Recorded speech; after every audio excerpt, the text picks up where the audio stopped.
Saudara penyidik Kejaksaan Negeri atau Kejari Aceh Besar melakukan penggeledahan di kantor Inspektorat Aceh Besar.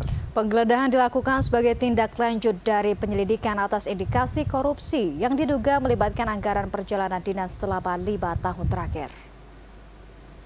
Let's go. Kejari Aceh Besar melakukan penggeledahan di kantor Inspektorat Aceh Besar yang berlokasi di Jalan T. Bakhtiar Panglima Polem, Kota Janto.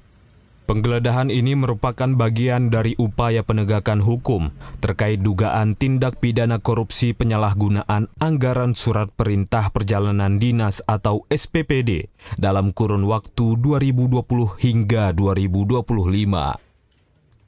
Kepala Kejaksaan Negeri atau Kejari Aceh Besar, Jemi Novianti Rayudi, melalui Kepala Seksi Intelijen atau Kasih Intel, Filman Ramadan, membenarkan adanya penggeledahan tersebut.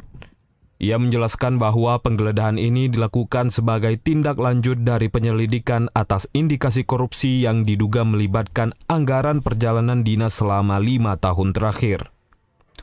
Menurut Filman, proses penggeledahan berlangsung cukup lama, yakni hampir 9 jam.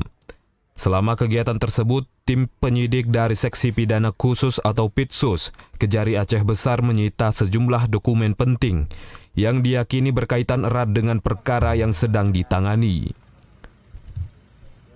Dokumen-dokumen tersebut nantinya akan dianalisis dan diperiksa lebih lanjut. Filman menambahkan bahwa proses ini juga merupakan bentuk pengawasan terhadap penyelenggaraan pemerintah daerah. Menurutnya, setiap penggunaan dan pertanggungjawaban anggaran negara harus senantiasa didasarkan pada asas-asas umum pemerintahan yang baik. Sebagai aparat penegak hukum, Kejari Aceh Besar berkomitmen mendukung penuh upaya pemberantasan tindak pidana korupsi. Dari Aceh Besar, Tim Liputan TVRI melaporkan.